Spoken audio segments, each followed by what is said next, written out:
Bienvenidos a Arbis Fanfics. Si quieres disfrutar aún más de estas historias, recuerda que puedes unirte como miembro o apoyarme en Patreon.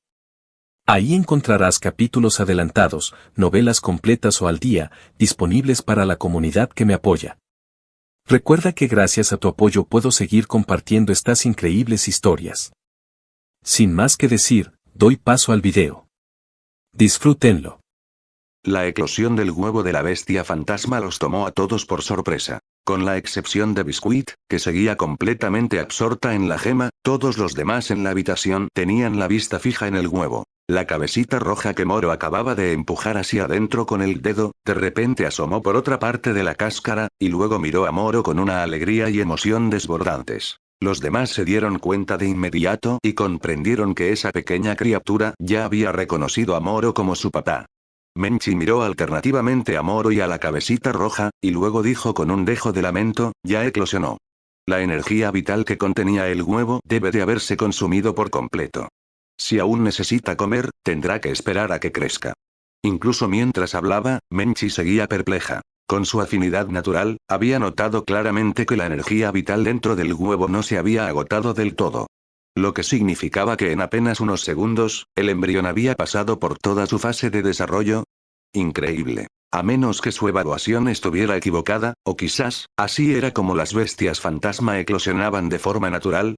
Menchi se llevó los dedos a la barbilla, perdida en sus pensamientos mientras observaba la cabecita roja. De entre todas las criaturas misteriosas que habitan en zonas mágicas remotas y deshabitadas, las bestias fantasma eran, con diferencia, las más raras y escurridizas. Eran más escasas que las bestias mágicas y aún más difíciles de rastrear. En comparación con otras especies, la humanidad casi no sabía nada sobre ellas. Al oír la explicación de Menchi, Moro suspiró y dejó de lado sus preguntas. Había notado la confusión de Menchi, probablemente debido a que el huevo había eclosionado tan abruptamente. Él también estaba desconcertado. Lo que lo desconcertaba era cómo el huevo de la bestia fantasma podía absorber la energía de la rueda del año, y cómo había eclosionado instantáneamente después. Hay que tener en cuenta que la humanidad nunca había logrado hacer eclosionar uno de estos huevos, sin importar qué métodos intentara. Y sin embargo, uno acababa de eclosionar justo frente a él, aparentemente por casualidad.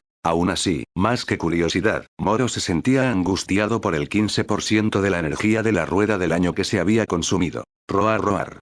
La cabecita roja lanzó unos cuantos gritos. Quizás por un repentino estallido de fuerza, la cáscara, ya agrietada, se derrumbó como un montón de bloques, esparciéndose sobre la mesa. Todos finalmente pudieron ver el cuerpo completo de la criatura. Una cabeza de pájaro de color rojo cubierta de plumón, pico negro y una corona de plumas en la parte superior. Un cuello largo conducía a un cuerpo gordito y sin vello, salpicado de pequeñas manchas escamosas. Sus extremidades cortas terminaban en afiladas garras negras, y sus brazos parecían muñones ramificados. Lo más bizarro de todo era su cola, lisa y similar a la de una serpiente, que terminaba en un apéndice con forma de brote. Todos la observaban, atónitos. Su apariencia era absurda. Por la cabeza sola, parecía un polluelo, particularmente elegante con esa corona de plumas, aunque sin desarrollar. Pero el cuerpo no correspondía en absoluto. Gordo, torpe, y las alas ni siquiera eran alas. ¿Y esa cola resbaladiza terminada en un brote de flor? Si Moro tuviera que describirla en una sola palabra, quimera. ¡Qué aspecto tan raro!, murmuró Callista. Yamen compartía la misma expresión de perplejidad. Solo Menchi parecía imperturbable, ya que había visto muchas criaturas extrañas en su vida. No se puede juzgar a las bestias fantasma con los estándares comunes, pero esta, entornó los ojos y luego añadió, me recuerda a las hormigas quimera. ¿Hormigas quimera? ¿Qué es eso?, preguntó Callista. También se les conoce como hormigas de fusión, explicó Menchi. Tienen esta habilidad llamada fusión consumidora, básicamente, lo que sea que comen, su siguiente generación hereda sus rasgos. Entonces por eso es, dijo Callista, medio entendiendo. Moro echó un vistazo a las garras de la criatura, comparándolas con las de las hormigas quimera, pero las características eran claramente diferentes. Así que probablemente no había relación. Aún así, el parecido era impresionante. Entonces la llamaré quimera, dijo Moro casualmente. La pequeña criatura no pareció molestarle el nombre. Se inclinó, picoteó un trozo de cáscara de huevo, lanzó la cabeza hacia atrás, y de inmediato lo escupió. Al parecer, no era comestible. Lo intentó de nuevo con un trozo más pequeño. Mismo resultado. Finalmente, al darse cuenta de que las cáscaras de huevo no eran comida, se tambaleó sobre la mesa hacia Moro, aleteando sus torpes alas como ramitas y rebotando con su cuerpo gordito. Corrió directamente hacia el borde de la mesa, levantó su largo cuello y abrió el pico hacia Moro, abriéndolo y cerrándolo repetidamente, pidiendo comida. Menchi tuvo que contener la risa. Si el huevo no hubiera eclosionado, quizás habría estado planeando una receta. Pero ahora que lo había hecho, quería ver a esta criatura crecer y ser documentada por el mundo de la biología. Voy a buscarle algo de comer, dijo, riendo, y salió de la habitación. Unos momentos después, regresó con un trozo de carne de la pierna de un anfibio bípedo llamado el pez saltarín. Cortó un trozo pequeño con su cuchillo de color rubí y lo colocó frente a Quimera. Quimera observó la carne, se inclinó hacia ella, pero entonces dudó. Miró hacia arriba a Moro y volvió a pedir. Parece que solo come lo que tú le das, notó Menchi, entregándole el cuchillo y la carne. Moro suspiró y los tomó. Tan pronto como colocó la carne, Quimera se la devoró. Trozo tras trozo, devoró todo lo que le ofreció. En cuestión de momentos, el trozo de carne, del doble de su tamaño corporal, había desaparecido. Roar. Al parecer satisfecha, se acurrucó en la pierna de Moro y se quedó dormida. Yamen dijo con admiración, es bastante inteligente. Sí, pero feo, bromeó Callista. Menchi, sin embargo, ya estaba pensando en su dieta, sus etapas de crecimiento y su potencial de investigación. Más tarde, durante la cena, Quimera fue despertada por el olor de la comida. Corrió hacia el lado de Moro, gritando y dando vueltas alrededor de sus piernas con impaciencia. Callista le lanzó un trozo de carne, lo ignoró por completo. Solo cuando Moro dejó caer la carne, la comió, devorándola como una pequeña aspiradora. Curioso, Moro le arrojó un vegetal. Quimera se lo comió. Luego fragmentos de hueso. Los picoteó felizmente también. ¿Omnívora, eh? Observó Biscuit. Eso facilitará criarla. Genial, respondió Moro. Tú te encargas de ella. Biscuit revolvió los ojos. Ni hablar, claramente solo comía de la mano de Moro. Después de la cena, Quimera volvió a dormirte. A la mañana siguiente, Menchi se presentó temprano, con más carne. Quimera probablemente tenga hambre. Moro, dale de comer. Sin palabras, Moro hizo lo que se le dijo. La criatura devoró casi una pierna entera de cordero. En menos de 24 horas, había comido comida equivalente a 10 veces su peso corporal. Y sin embargo, nunca defecó, y su tamaño no cambió. ¿A dónde iba a parar toda esa comida?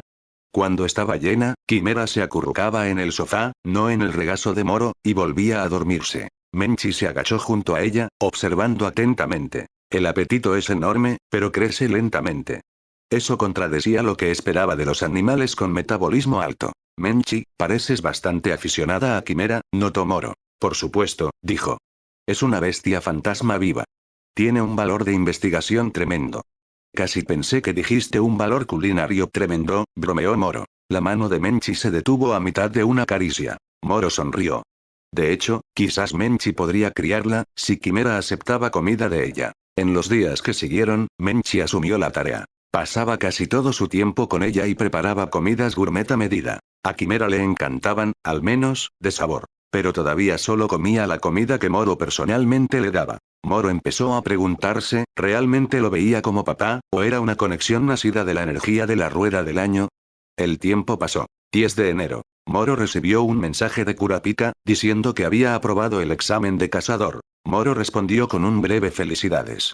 Esa noche, Biscuit se fue de la arena del cielo para cumplir su promesa, enseñarle a Kurapika. Moro la despidió en el aeropuerto, mientras su aeronave despegaba hacia el cielo.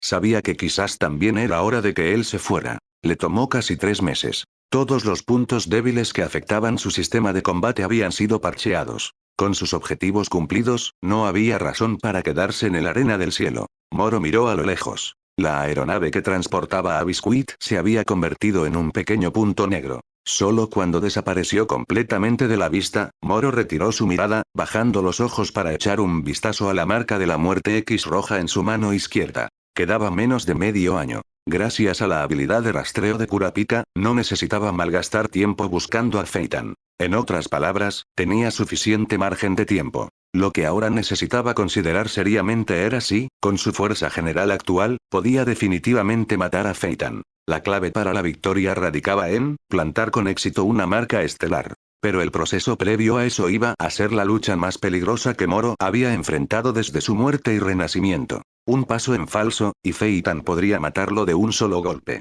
Así que, como siempre, el problema no era la habilidad de Nen de Phaeton en sí. Era su velocidad fantasmal, y su capacidad para cambiar sin problemas el flujo de Nen entre técnicas de espada y trabajo de los pies, su dominio del flujo. Ese profundo control sobre el flujo era el fundamento de todo el estilo de lucha de Phaeton. Y era el resultado de 10 años de experiencia que Moro naturalmente no tenía. Para cerrar esa brecha forjada por el tiempo, Moro había creado la habilidad Convergencia Estelar. Así, para aumentar el margen de error antes de plantar la marca estelar, había dos cosas que necesitaba hacer. Subir de nivel, al menos alcanzar el nivel 50, idealmente entre 55 y 60. La diferencia en la capacidad de aura determinaba cuántas esquivas eran necesarias para satisfacer la condición de la marca estelar, y cuánto tiempo las cadenas doradas podrían mantener al objetivo una vez activada la habilidad. Contra alguien como Phaeton, necesitar menos esquivas significaba menor riesgo. Y cuanto más tiempo mantuvieran las cadenas, más tiempo tendría Moro para retirarse y lanzar un contraataque.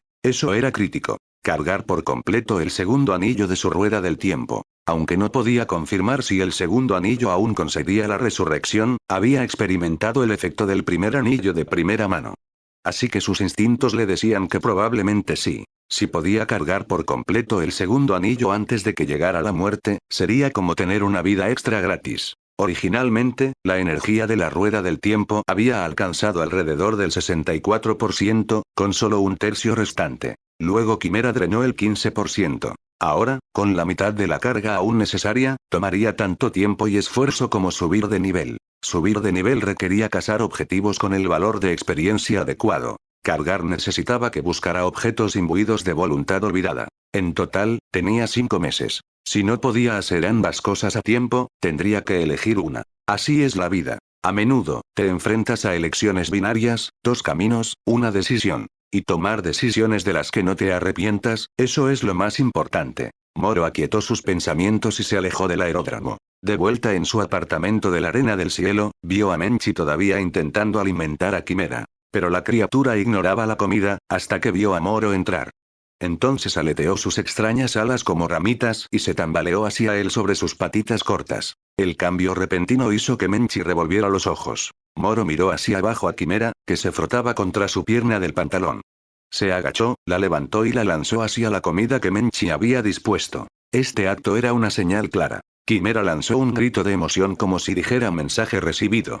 Y devoró instantáneamente la comida. Estaba muerta de hambre. Moro y Menchi la observaron mientras se engullaba todo. Ahora entiendo, dijo Menchi de repente, golpeando su palma con el puño. Quimera no se negaba a comer. Estaba esperando tu permiso. O más bien, tu aprobación. ¿En serio? Moro observó a Quimera masticando. Quizás porque había drenado el 15% de la energía de su rueda del tiempo, se había formado un vínculo de amo-sirviente entre ellos. Pero a los ojos de Menchi, solo parecía que Quimera lo veía como una figura paterna o algo así. En un instante, la pila de comida desapareció. Los platos estaban impecables. Quimera debía estar famélica, y sin el visto bueno de Moro, no había tocado ni una gota de caldo. Menchi tenía que preguntarse. Si Moro nunca daba el visto bueno, ¿Quimera se dejaría morir de hambre? Al principio, pensó que la criatura era un poco tonta.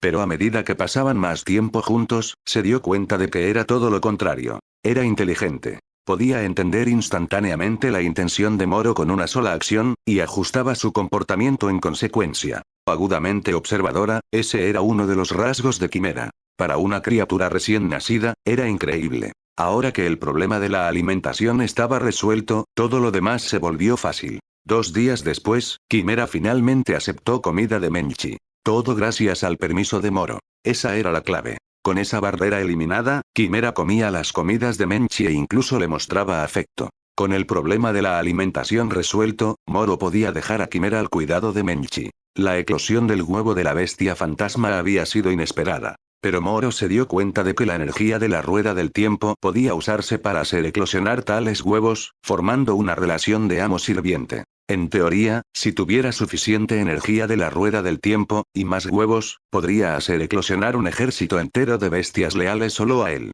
En ese sentido, prácticamente había nacido para ser un cazador de bestias fantasma. Pero los huevos eran raros, y las bestias comían como pozos sin fondo mientras crecían dolorosamente lento. Cualquiera que fuera la razón detrás de eso, era suficiente para matar la idea. Mejor ser un cazador de tesoros como Kurapika, buscando objetos ligados a la voluntad olvidada. Con Quimera en manos de Menchi, Moro tenía una cosa menos de qué preocuparse.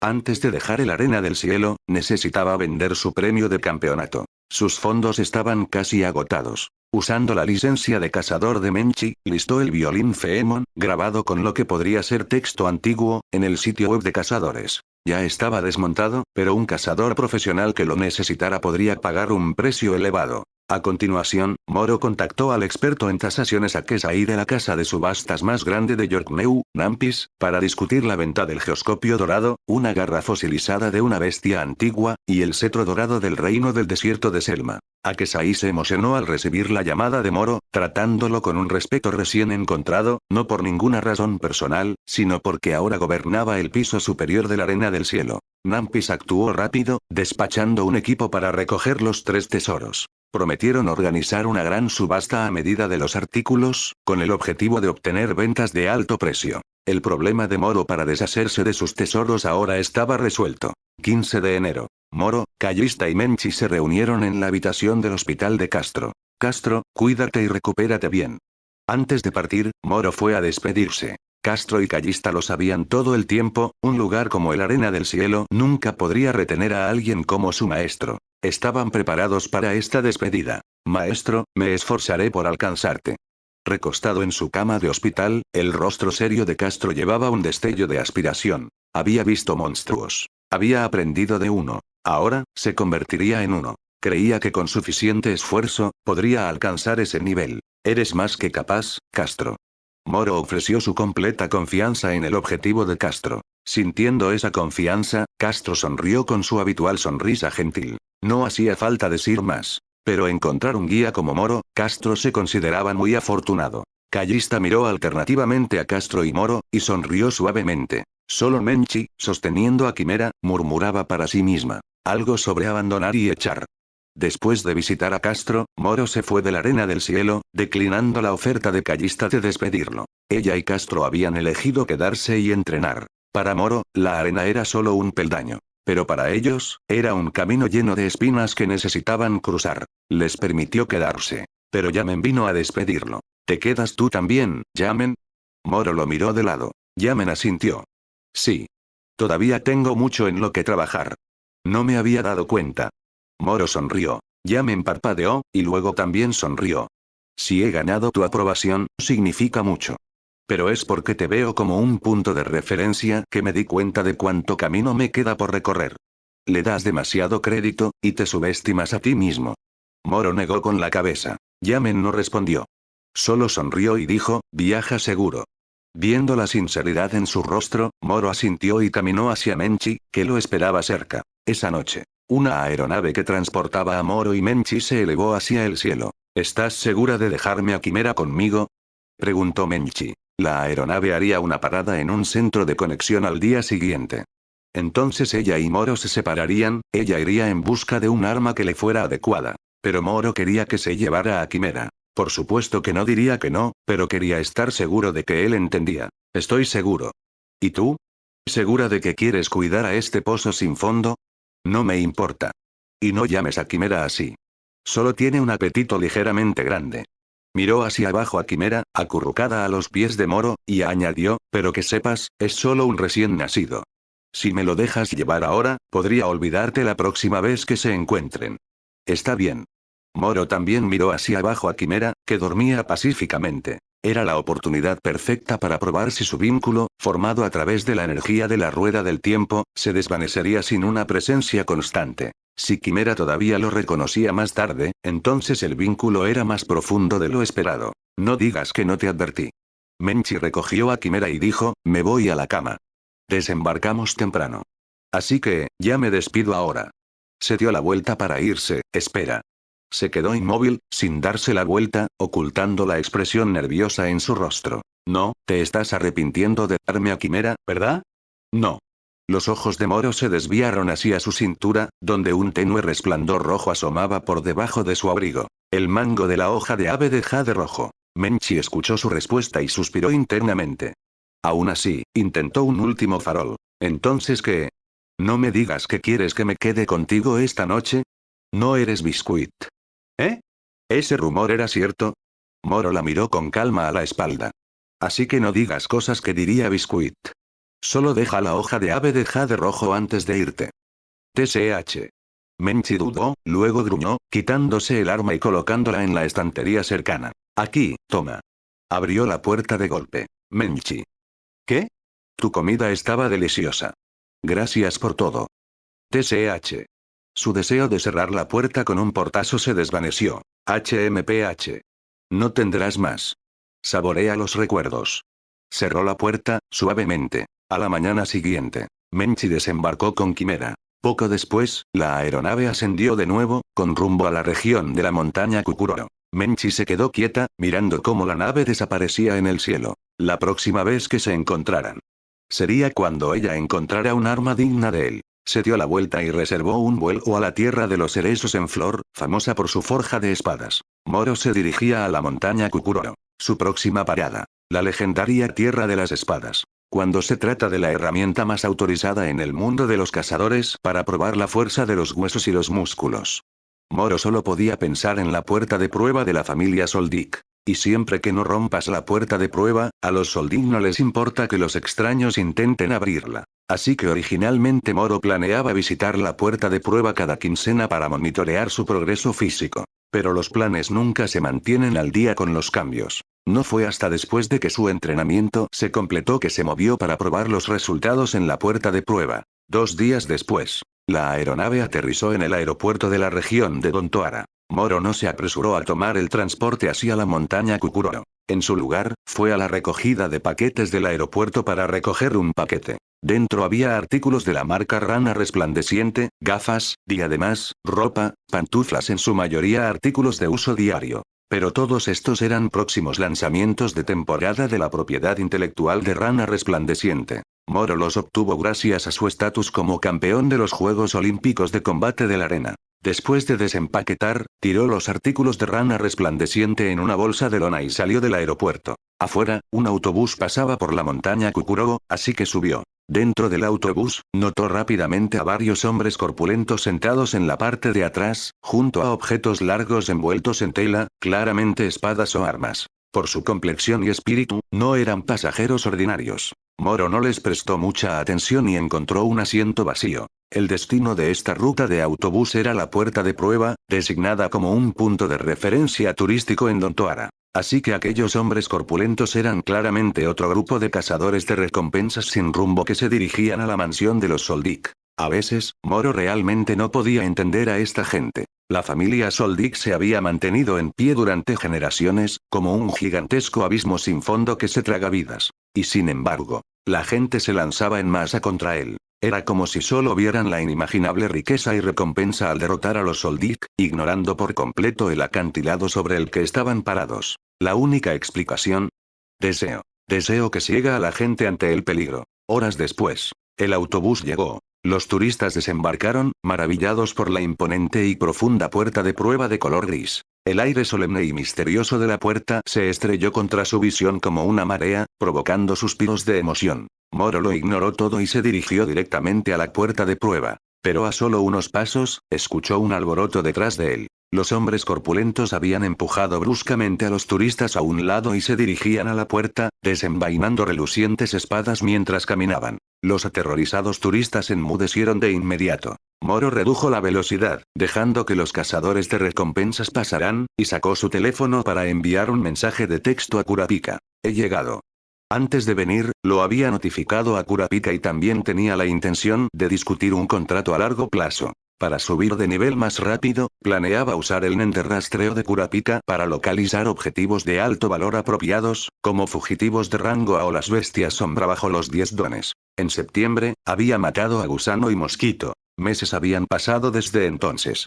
Con los recursos de los 10 dones, probablemente habían reemplazado a sus muertos con nuevas bestias sombra. Si era posible, Moro planeaba eliminarlas una por una, dejando que los 10 dones siguieran reemplazándolas. Por supuesto, tendría que considerar las represalias. Pero donde hay riesgo, hay recompensa. Él lo sabía bien. Guardando su teléfono, se giró para observar a los cazadores de recompensas. Ahora estaban en la puerta de prueba, dejando sus armas para intentar abrirla. En la caseta de seguridad cercana, Goto había dejado su té, con los ojos pegados a los movimientos de los cazadores. No estaba preocupado de que pudieran entrar, solo de que pudieran dañar la puerta, o peor, intentaran algo incivilizado como cortarla con sus espadas. Cada uno de los cazadores intentó a su vez, pero ninguno tuvo éxito. Como máximo pudieron abrirla un espacio del tamaño de una palma. Maldición, había oído los rumores, pero es seriamente pesada.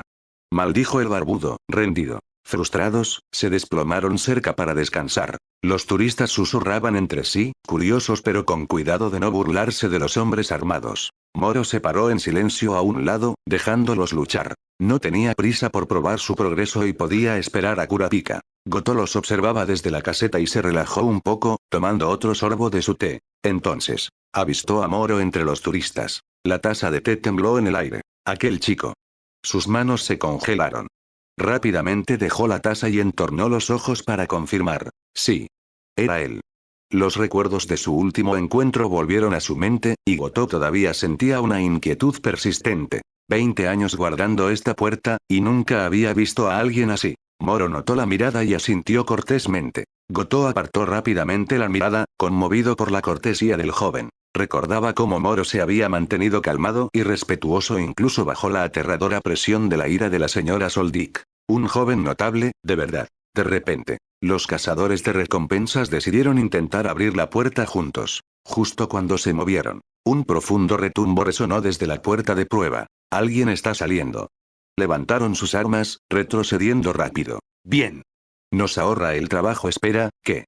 Las puertas crujieron al abrirse, 6 losas de grosor. Los turistas quedaron boquiabiertos, atónitos. Goto se levantó y salió corriendo para esperar órdenes. Moro, viendo cómo las puertas se abrían 6 veces, supo instantáneamente que no era Kurapika. Sus ojos bajaron. Y vieron una figura alta que salía con un traje verde cubierto de cabezas de aguja, ojos negros y pelo hasta los hombros. Irumi. Moro lo reconoció de inmediato. Irumi atravesó la puerta, echando un vistazo a los aterrorizados cazadores. «¡Qué bien!», murmuró. ¿Qué? Los hombres se quedaron paralizados por el miedo. Habían intentado con todas sus fuerzas y no habían logrado abrir ni siquiera la losa más pequeña. Pero este hombre había abierto 6. Finalmente se dieron cuenta. La familia Soldick era real.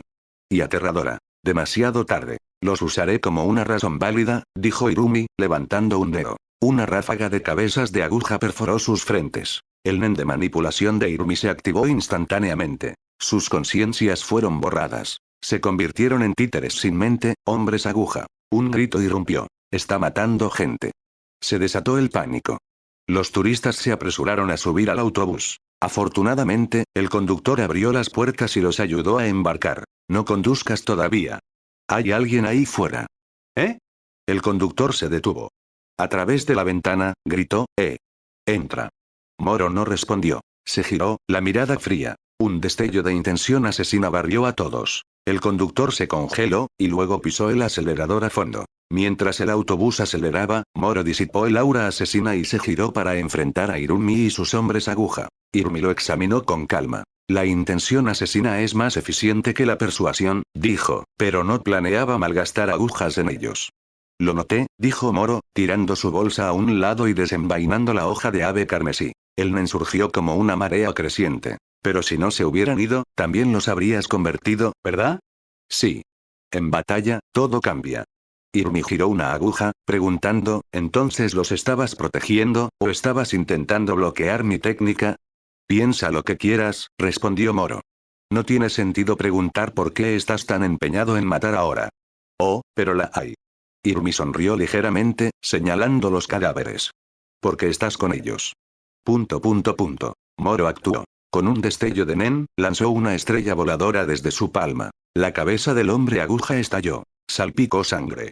El títere cayó, sin vida. Irumi levantó una ceja, impresionado por la precisa contramedida de Moro. «Ataquen», ordenó. Los 3 hombres aguja restantes se lanzaron hacia adelante, con los ojos desorbitados. Controlados por Nen, sus cuerpos estaban antinaturalmente mejorados. Aún así, no eran una amenaza real. Moro activó su habilidad. Convergencia estelar. La luz estelar brilló a su alrededor. Y lo vio. Irumi, acercándose a una velocidad vertiginosa, mucho más rápida que los hombres aguja. Por supuesto. Los títeres eran solo una distracción. El verdadero peligro era el repentino avance de Irumi, y esa aguja mortal. En combate cuerpo a cuerpo, pocas cosas son más peligrosas. Pero las estrellas le permitían a Moro leer sus movimientos con antelación. Zoom. Esquivó con una rapidez y precisión asombrosas. La aguja de Irumi solo encontró el vacío. Reacción rápida. Debe ser por esas luces. Irumi, maestro de las emboscadas en puntos ciegos, entendió instantáneamente la verdad. Pedirle a Biscuit que le enseñara Nen Kurapika había sido una de las ideas anteriores de Moro. Así que ver ahora la expresión de desdén completamente sin disimulo de Biscuit no fue ninguna sorpresa. Después de todo, ya había ganado su título de 2 estrellas y tenía pocas razones para entrenar discípulos ya. Aún así, con el corazón de Jade y la caja de joya de la cúpula como motivadores, Moro no estaba preocupado de que ella se negara. Si eres rica, siéntete libre de ignorar mi propuesta. Moro dejó claro que la elección dependía de ella. Biscuit se desplomó débilmente en el sofá, como si la hubieran disparado. Cierto. Incluso si Moro le vendía el corazón de Jade y la caja de joya de la cúpula a un precio justo como prometió, todavía no podía permitírselos ahora mismo. De verdad, incluso las chicas hermosas son impotentes sin dinero. Lanzó un suspiro dramático. Realmente no quería malgastar su juventud enseñando, pero por el bien de esos tesoros, no tenía elección. Bueno, acepto la condición. Después de una breve lucha interna, Biscuit aceptó a regañadientes. Si hablamos de valor material, en realidad estaba haciendo un negocio bastante bueno. Pero eres muy generoso. Biscuit le lanzó una mirada de reojo desde el sofá. Regalas tesoros de primera categoría como el corazón de Jade y la caja de joya de la cúpula sin más, primero a esa persona de ayer, y ahora básicamente por el bien de Kurapika. Entonces, ¿por qué no simplemente dármelos a mí? Podría, pero ¿los tomarías si lo hiciera? Respondió Moro con calma. Biscuit no respondió, solo resopló. No lo harías, dijo él secamente. Porque para ti, el proceso de obtener estas gemas es tan importante como las gemas mismas. Ese esfuerzo es parte del pulido. La única diferencia es el camino que elijas. ¿Oh? ¿Es esa tu forma sutil de recordarme que me lo tome en serio? Otro resoplido de Biscuit. Era molesto ser vista a través por algún mocoso. Moro negó con la cabeza. Para nada. Eres la única persona de la que nunca tengo que preocuparme. ¿Eh?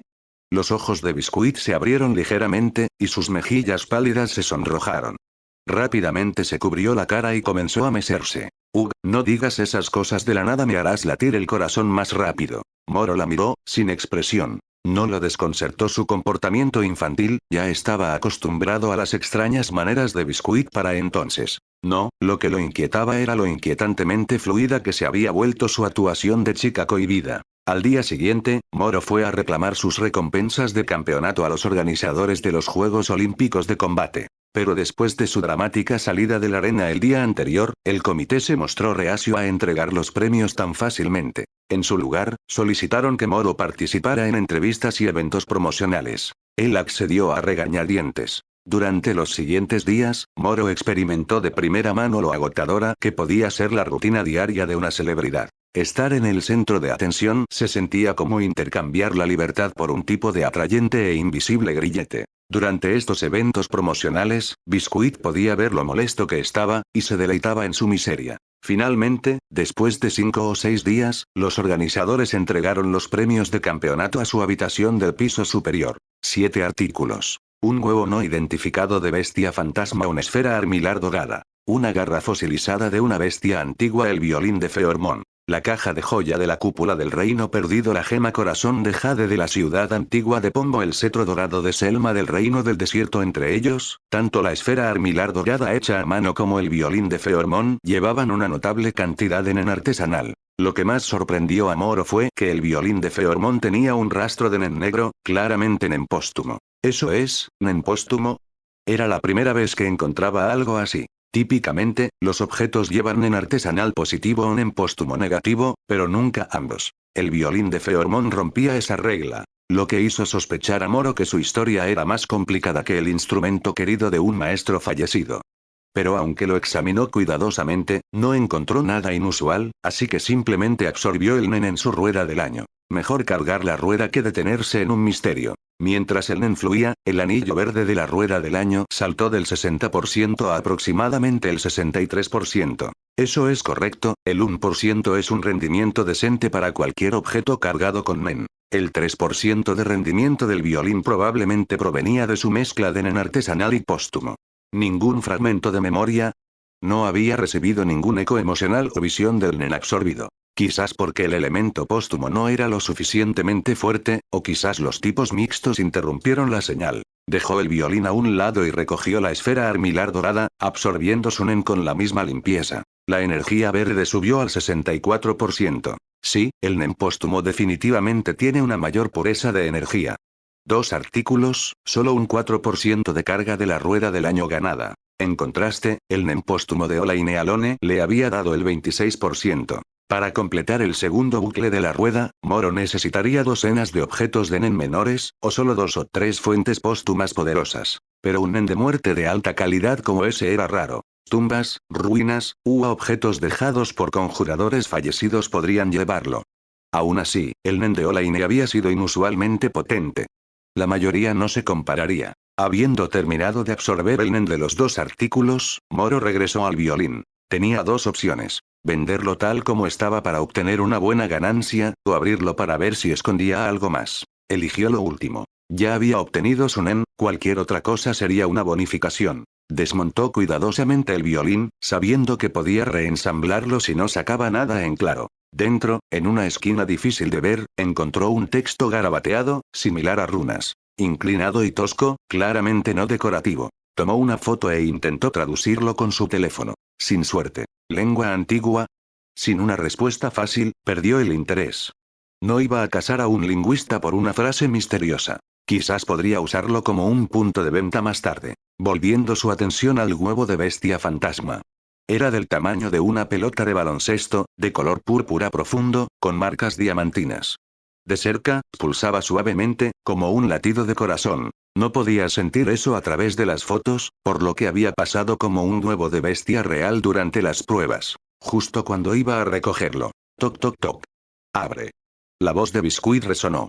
Claramente había oído que los premios habían llegado. Moro abrió la puerta y encontró a Biscuit y a los demás, Menchi incluida. Moro, ¿cómo te atreves? Oh, mi corazón de jade.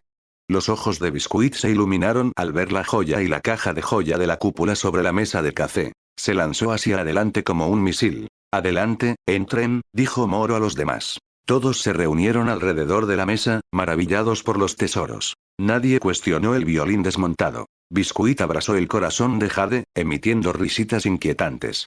Su discípulo Jungwoo dudó, luego intervino nerviosamente.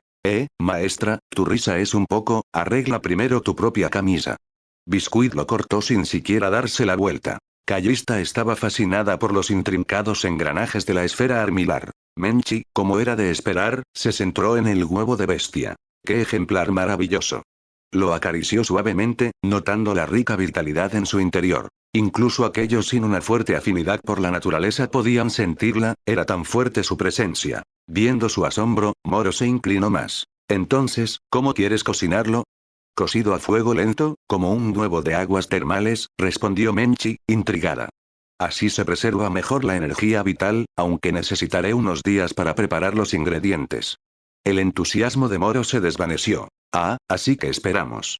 Tocó el huevo, su superficie tenía una ligera textura. De repente, se puso rígido. Su indicador de energía de la rueda del año estaba bajando, rápido. En un abrir y cerrar de ojos, bajó de alrededor del 65% al 50%. Retiró la mano de un salto. Todos se dieron cuenta. Menchi se preocupó.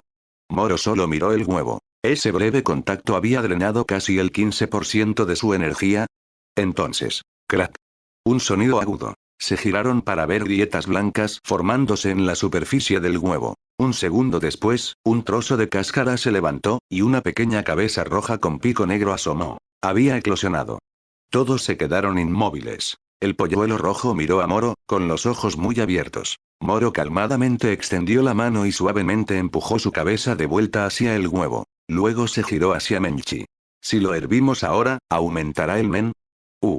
Menchi dudó, tomada por sorpresa. No había sentido signos de eclosión inminente cuando lo tocó momentos antes. Pero ahora, era demasiado tarde. El efecto energético definitivamente sería más débil después de la eclosión. Y tenía la corazonada de que si le decía eso a Moro, se decepcionaría mucho. Los soldados títeres de Irumi. Su rasgo más temible no es solo su efecto de manipulación forzada. Es la pura cantidad que puede controlar. Rutinariamente cultiva sus agujas de Nen con aura, y al usar estas agujas especiales para controlar a los objetivos, puede multiplicar su potencia de salida usando solo una pequeña cantidad de aura. En otras palabras, siempre que tenga suficientes de estas agujas especiales de Nen, Irumi puede comandar un ejército formidable de soldados títeres sin un gran drenaje de su propia aura. Combinado con su robusta fisicalidad natural y su técnica de combate refinada, Irumi puede coordinar su ejército de títeres en una fuerza verdaderamente aterradora. Esto representa el límite superior del sistema de combate de Irumi.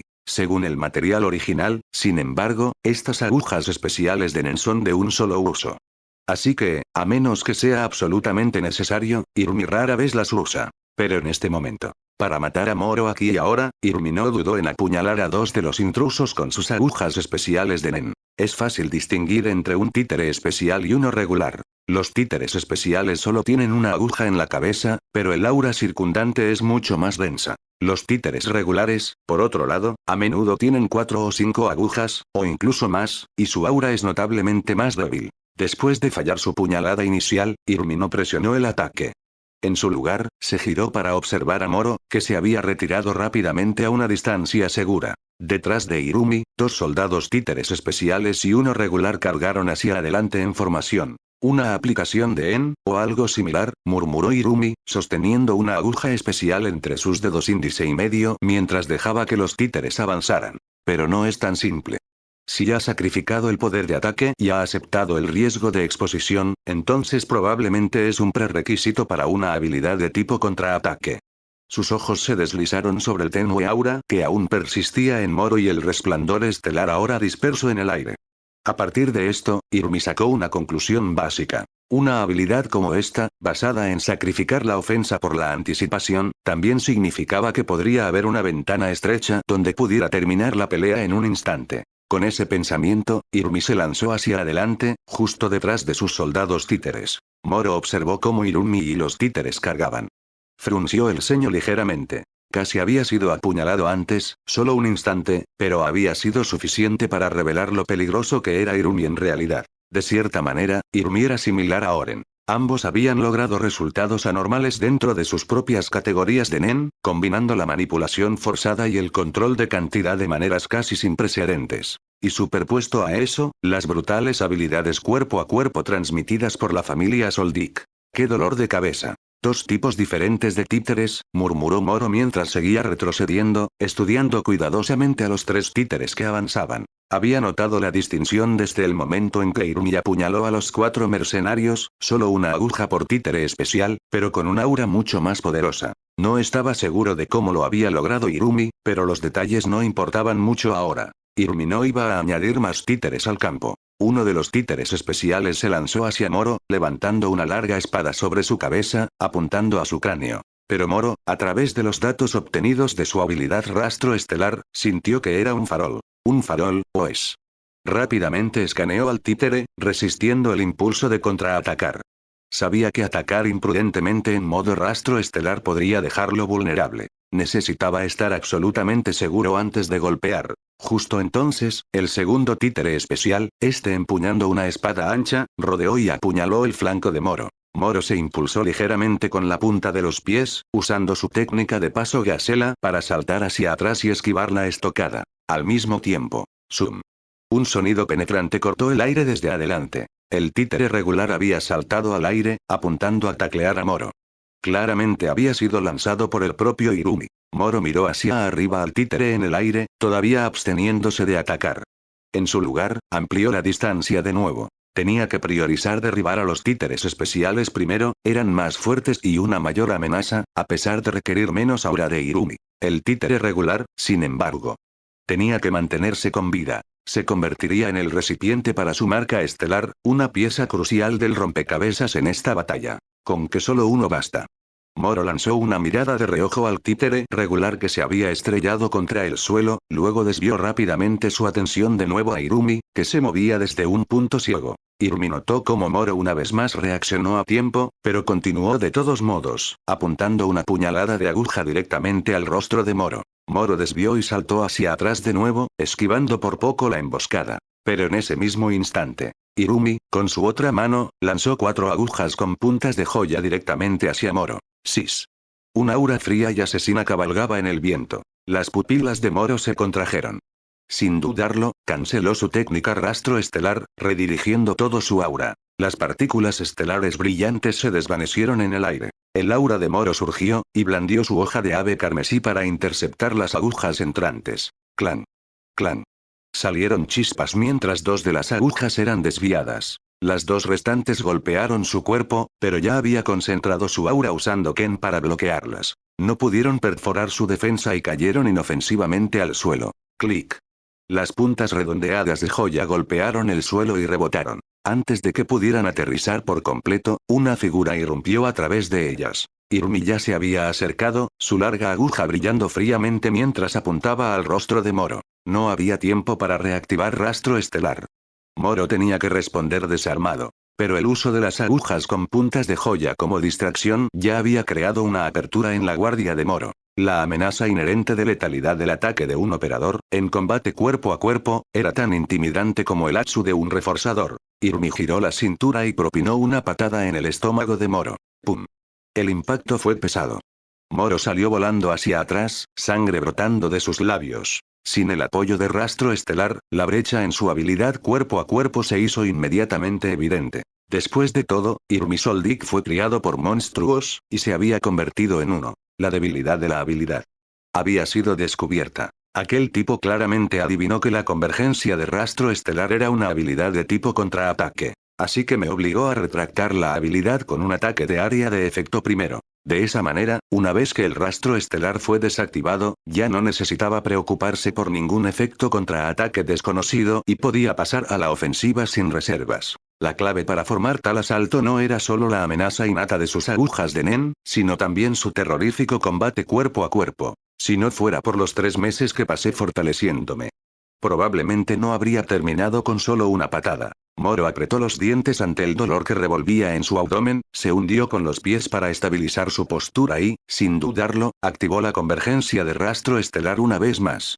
La energía de Nen se fracturó. La luz estelar radiante floreció a su alrededor. Para activar la convergencia de rastro estelar, el usuario tenía que mantener una contención emocional racional y tranquila. Lo que significaba que incluso en desventaja absoluta, la mentalidad de Moro permanecía sólida como el hierro. Pero cuando se trataba de fuerza mental, Irumi tampoco era un mediocre. Proveniente de la familia Soldic, al apuntar a alguien, nunca mezclaba emociones sin sentido como desprecio, arrogancia o ira. Una vez que la batalla comienza, lo único en lo que piensa es, cómo matar al objetivo. Así que intentar explotar debilidades emocionales en Irumi era prácticamente imposible. Mi única oportunidad, es ese títere ordinario.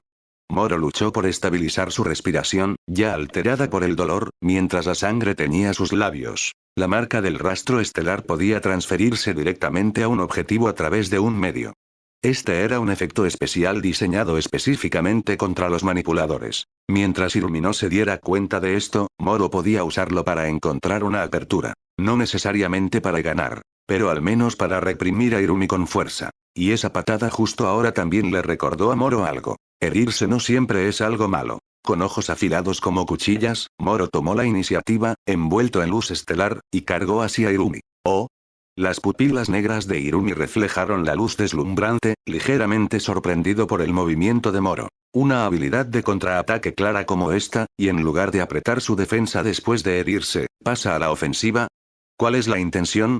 Irumi no tuvo tiempo para pensarlo, no tenía más remedio que enfrentarse a Moro de frente. Al apuntar a una debilidad, repetir el mismo movimiento a menudo era el método más eficiente. Irumi cortó a través de las estrellas y apareció ante Moro, mientras maniobraba a sus 3 soldados títeres para rodear desde múltiples ángulos. Una táctica de presión mediante cerco. Irumi atacó primero, una aguja especial de Nen brillando con peligro entre sus dedos, presionando sobre Moro como una serpiente venenosa. Paso conjunto. Moro no tenía más remedio, tenía que usar el paso conjunto para responder. El ritmo de su trabajo de los pies cambió abruptamente, dejando una imagen residual para confundir la vista. La mirada de Irumi parpadeó ligeramente, pero la aguja especial de Nen entre sus dedos todavía perforó con precisión hacia el cuerpo real de Moro. De nuevo, confiando en la amenaza innata de la aguja para forzar a Moro a un rincón con opciones de escape limitadas. Debería haber creado una vulnerabilidad fácilmente. Pero Moro ya había cancelado la convergencia de rastro estelar. De hecho, incluso antes de esquivar con el paso conjunto, había anticipado que Irumi vería a través del farol. Con ese razonamiento, y combinando el hecho conocido de que las agujas de Irumi solo funcionan en la cabeza, podía predecir cómo se desarrollaría el intercambio. En ese momento, la perspectiva de Moro era como la de un titiritero que mira hacia abajo a dos marionetas en un escenario. Una marioneta era él mismo, la otra era Irumi. Incluso si solo por un segundo fugaz, Moro podía tirar de los hilos para guiar a ambos hacia el resultado que quería. Solo necesitaba una dirección. Bajo el feroz asalto de Irumi, la defensa en desmoronamiento de Moro sí, como se esperaba, abrió una brecha. E Irumi no defraudó, su golpe de codo aterrizó cuadrado en el pecho de Moro con una precisión mortal. ¡Pum! Moro salió volando, sangre saliendo de su boca en pleno vuelo. La pura fuerza del golpe casi lo dejó inconsciente. Pero lo soportó. Mientras volaba por el aire, con los ojos apenas abiertos, Moro miró la figura fría y distante de Irumi, y curvó una sonrisa sangrienta. Convergencia de rastro estelar. Apoyándose en una disciplina mental de roca sólida, Moro activó la habilidad de nuevo, sin ser afectado por el dolor y las heridas. La luz estelar estalló de nuevo, centrada en él. ¿Y la dirección en la que volaba? Justo sucedió que era hacia el títere ordinario encargado de aplicar presión. La luz estelar envolvió al títere ordinario. Siguió su directiva y se lanzó hacia Moro. En pleno vuelo, Moro usó una ráfaga de Nen para provocar una explosión en su palma, usando el retroceso para frenarse por la fuerza y estabilizarse. ¡Zum! El títere se abalanzó. Moro giró en el aire, pivotó pasando al lado del títere que se abalanzaba, y en el momento en que lo falló, se activó la convergencia de rastro estelar. La luz estelar se convirtió en cadenas doradas que envolvieron al títere. Moro luego desactivó la habilidad y conjuró una esfera de Nen de color verde brillante en su palma. Irumi notó las cadenas y comentó secamente. ¿Un efecto de contraataque de tipo vinculante? No coincide con el riesgo que estabas tomando. Debe haber otra habilidad adjunta. Pero si solo funciona en títeres, no tiene sentido. Moro no dijo nada, simplemente se concentró en estabilizar su claridad mental mientras canalizaba el efecto drenaje en el disparo estelar. Luego, levantó su rostro ensangrentado y sonrió fríamente a Irumi. Irumi permaneció impasible. Ahora mismo, ni siquiera puedes mantenerte en pie, pero entonces sus pensamientos destellaron. Recordó la agresiva carga anterior de Moro, la extraña confianza en su comportamiento actual. Si esa habilidad de contraataque también tenía un efecto oculto, debía ser algo que lo amenazara directamente a él. ¿Transferencia de daño? Irumi lanzó una mirada afilada al títere. Las cadenas doradas se hicieron añicos. Sin dudarlo, ordenó a dos de sus títeres especiales que protegieran al ordinario. En ese momento, un disparo estelar de color verde brillante se disparó hacia el títere. Así que era cierto. La mente de Irumi hizo clic. Había adivinado correctamente, y entendido la lógica de Moro. Para estar seguro, hizo que el títere se enrollara defensivamente, mientras los dos títeres más fuertes lo protegían. Sin embargo, Irumi había pasado por alto un punto crucial. Disparo estelar. Drenaje. Moro observó cómo el disparo brillante se estrellaba contra el muro humano formado por los dos títeres especiales. Confío completamente en ti, Irumi. Confío en que tomarías esa decisión. Añadir dos títeres fuertes debería ser suficiente, el disparo estelar aniquiló a los títeres especiales. Luego, pequeñas chispas de energía verde flotaron de sus cadáveres, volvieron hacia Moro y fueron absorbidas en su cuerpo. Estar herido desde el principio. Nunca fue algo malo. Desde que Irumi vio a través de la debilidad de la habilidad de Moro una palabra había surgido en la mente de Moro. Invertir la tortilla. Así como Irumi leyó con precisión la naturaleza de la habilidad de Moro, Moro a su vez predijo que Irumi haría el movimiento más preciso en el momento más crítico. Por eso Moro, en su estado gravemente herido, expuso intencionadamente su reserva, llevando a Irumi a tomar una decisión perfectamente razonable. Confiaba en que Irumi reconocería la situación y respondería en cuestión de segundos. Y así, el disparo volador extractivo, que solo debería haber podido apuntar a los hombres títeres regulares, alcanzó con éxito a los dos hombres títeres especiales que Irumi había enviado voluntariamente a la línea de fuego. A medida que se activaba el efecto de extracción de energía del proyectil, las heridas de Moro comenzaron a sanar visiblemente. El disparo volador extractivo solo podía absorber vitalidad de cuerpos vivos. Y los hombres títeres de Irumi, aunque sus cerebros habían sido cerrados a la fuerza mediante nen de manipulación, todavía estaban técnicamente vivos. Solo esos dos hombres títeres especiales eran suficientes para sanar a Moro hasta la mitad. Si solo hubiera absorbido de un hombre títere regular, no habría habido energía casi suficiente para invertir la situación. Esta decisión fue crucial. Al usar su herida para engañar a Irumi, y luego bailando al borde de la muerte. Afortunadamente, Irumi no lo defraudó. El dolor en el cuerpo de Moro se desvaneció, y mientras retrocedía para ganar distancia, comenzó a cargar nen en sus palmas. A continuación, necesitaba eliminar a ese hombre títere regular, para que la marca estelar pudiera transferirse a Irumi. Lamentablemente, el disparo volador extractivo no era lo suficientemente poderoso. Su diseño principal priorizaba el drenaje de vida, no el daño explosivo. Si solo tuviera más potencia, podría haber destruido a los hombres títeres directamente, forzando a la marca a saltar hacia Irumi. Pero ahora, todavía tenía que eliminar al hombre títere regular, dándole a Irumi una ventana para reaccionar. Sanación con nen de refuerzo.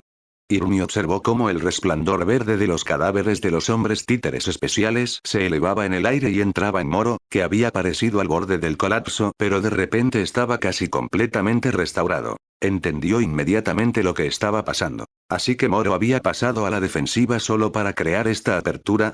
Aún así, la posibilidad de un truco de transferencia de daño a través de los hombres títeres era alta. Los ojos de Irumi se volvieron fríos. Echó un vistazo al Moro que retrocedía, y luego al hombre títere regular ensangrentado. Guió. Los ojos de Irumi se iluminaron con nen. Con solo una mirada, localizó la tenue marca estelar brillando oculta bajo la sangre. Confirmado. El medio de la habilidad. Su reacción. No se escapó de la mirada atenta de Moro. Demasiado cauteloso. Al ver que Irumi elegía examinar al hombre títere con Guío en lugar de atacar, Moro suspiró internamente. Irumi claramente tenía la ventaja, pero no mostraba deseo de aplastar a su oponente. No tenía el impulso típico del usuario de nen de manipulación de ira por el kill. Solo quería control. Paso a paso. Así que, incluso ahora, cuando la situación se volvía en su contra, la primera reacción de Irumi era eliminar amenazas. No puedo usar el disparo volador extractivo más, necesito destruir a ese hombre títere rápido. A partir de la respuesta de Irumi, Moro comprendió rápidamente lo que estaba pasando. Renunció a una recuperación completa, optando en cambio por eliminar al hombre títere lo más rápido posible. Abandonó la versión más lenta y débil extractiva por su disparo volador estándar. Pero para oscurecer su verdadera intención, disparó 2 tiros, uno hacia Irumi, el otro hacia el hombre títere. Así, podía enmascarar su verdadero objetivo. Era un movimiento inteligente. Pero pasó por alto algo importante, en el tiempo que pasó desarrollando sus habilidades de nen, Moro no tuvo tiempo para perfeccionar su dominio de técnicas avanzadas como Koi-Ryu. Así que, en esos breves momentos de asignación de nen, su coordinación no era ni mucho menos tan eficiente como la de una élite. Sus proyectiles priorizaban la velocidad, no el poder. Por eso, en el momento en que Irumi vio los disparos, confirmó su suposición y vio a través de la intención de Moro. Su lógica. El disparo volador apuntado a él era demasiado débil para ser una amenaza, pero el apuntado al hombre títere podría destruirlo fácilmente. Está intentando romper la conexión de nen con el hombre títere, Irumi se movió rápido. En el segundo en que Moro lanzó los proyectiles, lanzó una aguja de nen hacia el hombre títere. Su objetivo era cortar el nen incrustado en el hombre títere y evitar cualquier transferencia de daño. Pero como sus agujas incrustaban en los objetivos en lugar de dispersarlo remotamente, no podía simplemente cancelar el enlace existente. Tenía que usar la fuerza bruta para destruir las agujas viejas. Hasta que eso sucediera, el hombre títere tenía que permanecer ileso. Sis. La aguja de Irumi voló como un halcón y golpeó el disparo volador apuntado al hombre títere, ¡boom! Chocaron en el aire en una explosión ensordecedora. Si hubiera habido menos agujas en la cabeza del hombre títere, Irumi podría haberlas destruido directamente. Pero ahora, tenía que interceptar. Mientras tanto, el otro disparo volador golpeó a Irumi, pero lo resistió con una defensa de nen cruda. Su ropa se quemó, pero él estaba físicamente ileso. Ven aquí. Irumi ordenó al hombre títere que se acercara y se movió hacia él. Ese disparo volador crucial había sido interceptado. Los ojos de Moro se estrecharon. Irumi ya debía haber descubierto una contramedida. Moro también se dio cuenta de su error. Su hábito de retroceder después de marcar un objetivo, algo que hacía en peleas pasadas para cargar un disparo engañoso más poderoso. Pero aquí, eso le dio a Irumi espacio para interceptar. En comparación con otros enemigos, los instintos de campo de batalla de Irumi eran simplemente demasiado afilados. Siempre diseccionaba las tácticas de Moro como un cirujano. No hay más remedio. Dándose cuenta de que no podía poner la marca estelar en Irumi, Moro decidió cambiar de planes. Reunión y lanzó un disparo volador engañoso detrás de él. Zoom.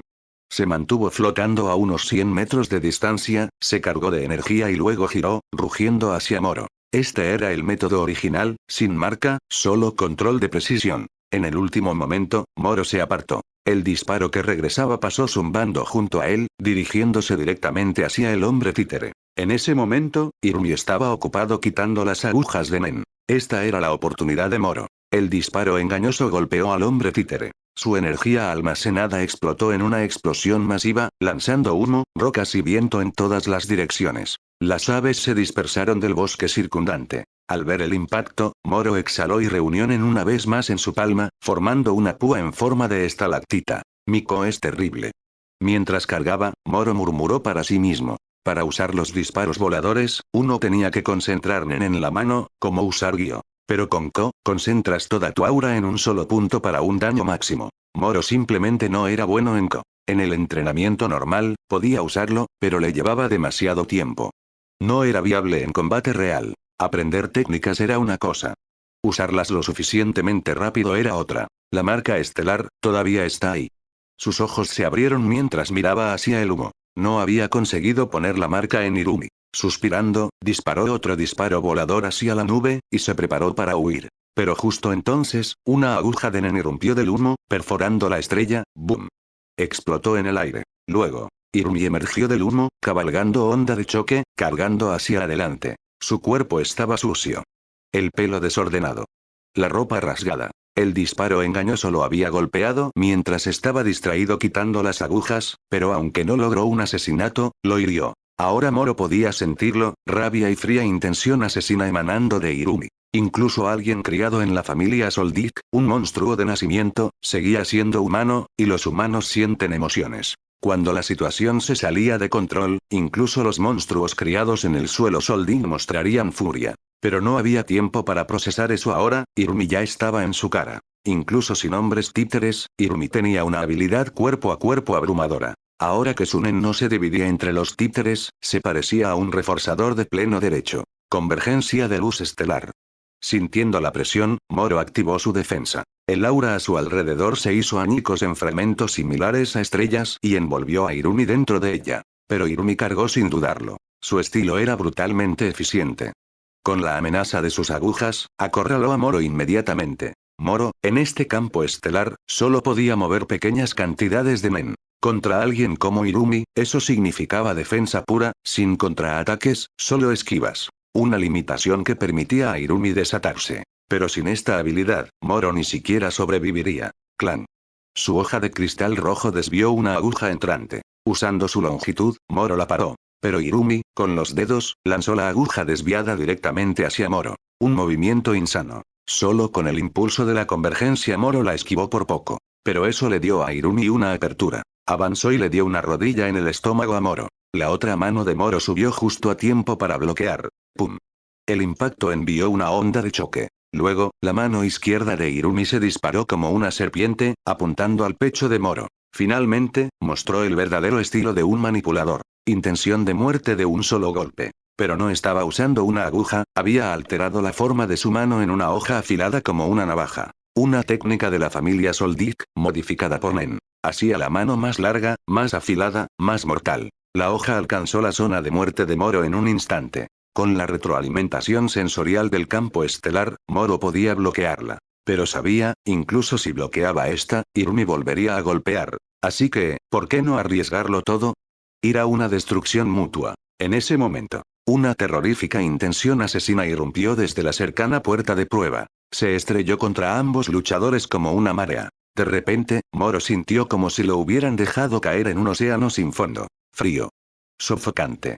Aplastante. Incluso su voluntad de hierro se resquebrajó bajo la presión. El campo estelar a su alrededor falló, como si estuviera a punto de colapsar. ¡Maldición! Apretó los dientes. Pero no era el único afectado. Irumi también se congeló a mitad del golpe. Porque esta monstruosa presión provenía de su bisabuelo, Maa Soldik. Prim vino la sorpresa, luego la confusión. ¿Por qué estaba Maa aquí? ¿Lo convocó Kayuto? Moro, ahora libre para moverse, miró hacia la fuente. Allí estaba un pequeño anciano. Calvo, arrugado, con bolsas bajo los ojos abultadas y una boca ancha que se extendía por su cara de rana. Era Maa, el soldín más poderoso y misterioso. No es de extrañar que su intención asesina se sintiera tan inhumana. La expresión de Moro se volvió grave. Mientras Moro e Irumi miraban, Maa, con unas pantuflas pasadas de moda, caminó lentamente hacia una bolsa de lona que había sido arrojada a un lado antes de la batalla. Se arrodilló y sacó un par de gafas de sol con forma de rana de ojos desproporcionados, un modelo que aún no se había lanzado al público. Luego, con gran interés, se las puso y se tomó una autofoto con su teléfono.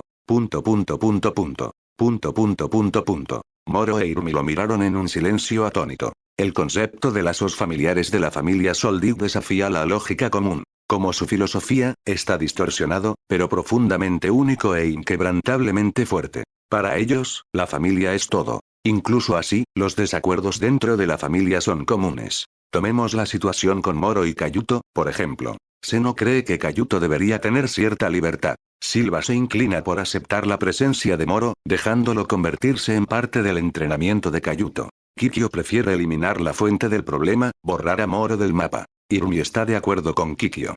Después de todo, limpiar amigos no es nuevo para él. Miyuki se enteró de la situación y simplemente dijo: quien me compre la figura más nueva de la guerrera mágica obtendrá mi apoyo. En cuanto a Maa, había abandonado los asuntos familiares desde hacía mucho tiempo, hasta ahora. Esta vez, intervino. Solo la liberación de su antigua y refinada intención asesina fue suficiente para distraer inmediatamente a Moro e Irumi, que estaban a segundos de un enfrentamiento mortal. Irumi no se detuvo solo porque reconociera el aura como de Maa. La intención asesina llevaba un mensaje tan claro que podía perforar el alma. Si no te detienes, morirás. No era una broma. Era gélida y absoluta. En una batalla que requería concentración absoluta, Irumi nunca apostaría su vida. Sus instintos lo obligaron a retroceder en el último momento. Moro enfrentó la misma situación. Como Irumi, también se preguntaba por qué Maa había elegido actuar. Claramente, Maa había estado presente mucho antes de revelarse, pero ni Moro ni Irumi lo habían sentido. Moro echó un vistazo a Irumi. Ahora que el antiguo monstruo había aparecido, la intención asesina de Irumi se había desvanecido. Se había ido el depredador despiadado, ahora era extrañamente complaciente. Debe ser por Kayuto. Esa era la única explicación que Moro podía encontrar, especialmente considerando que la llegada de Irumi probablemente significaba que Kikyo había visto el mensaje que Moro le envió a Kayuto e inmediatamente despachó a Irumi para eliminarlo. Y Kayuto, intentando detenerlos a ambos, sacó a Maa. En cuestión de momentos, Moro lo juntó todo. ¿Qué otra razón podría haber? No podría ser por las gafas de sol de rana de ojos grandes que ahora descansaban en la cara de Maa, ¿verdad? Moro observó en silencio a Maa. En ese breve tiempo, Maa ya había sacado más mercancía de rana de ojos grandes de la bolsa de lona como un hombre en su propio mundo. Como si esa terrorífica intención asesina de antes no tuviera nada que ver con él. Irumi frunció el ceño ligeramente. Era tan afilado como Moro. ¿Por qué su bisabuelo recluso de repente intervendría? Pronto llegó a la misma conclusión. Kayuto. Cuando la familia carece de consenso sobre un tema, cada lado toma sus propias acciones para fortalecer su postura. Irumi y Kikyo habían optado por resolver las cosas en la fuente antes de que el asunto se asentara oficialmente. Y Kayuto, en un último esfuerzo para detenerlos, recurrió a convocar a Maa. Para proteger su vida, llegó tan lejos, dándose cuenta de que era por Kayuto, Irumi pensó. La madre tenía razón. Esta persona ya está influyendo en Kayuto. Debe ser eliminada. Pero ahora, con Maa habiendo dejado clara su postura, ya no tenía la oportunidad de actuar contra Moro. Bisabuelo.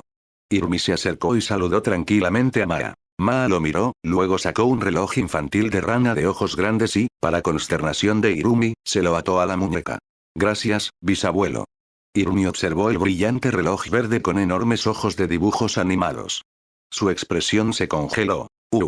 Maa miró el reloj en la muñeca de Irumi, asintió con satisfacción y luego se agachó para rebuscar en la bolsa de lino de nuevo. Irumi observó la escena, sin poder imaginar qué podría sacar Maa a continuación. Solo quería escapar, pero no se atrevía. Pronto, Maa sacó un gorro de forro polar de rana de ojos grandes, verde con grandes ojos brillantes cosidos en la parte superior. Por la calidad, era mercancía de primera categoría. Sosteniendo el gorro, Maa levantó lentamente la vista hacia Irumi. La cara de Irumi se contrajo. Viendo que no había escapatoria, se agachó en silencio, resignado, muerto por dentro, para que su bisabuelo pudiera ponérselo. Maa colocó cuidadosamente el gorro en la cabeza de Irumi. Retrocedió y admiró el Lut, acariciándose la barbilla. A través de sus estrechas ranuras de ojos, se veía un destello de afecto genuino. Queda bien. Incluso su tosca y profunda voz no pudo ocultar la satisfacción. Los ojos de Irumi parecían vacíos. Gracias, bisabuelo.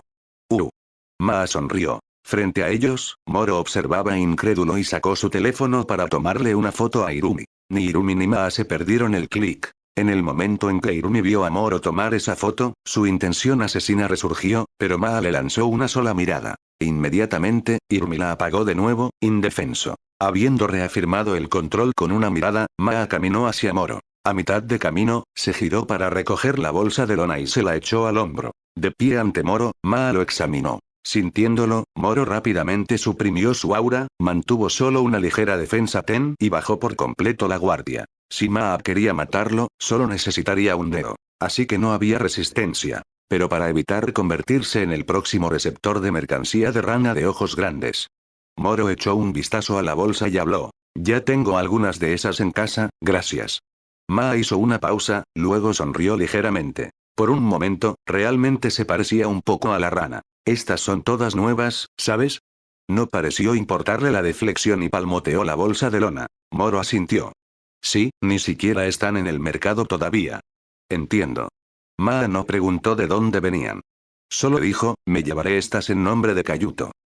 De acuerdo.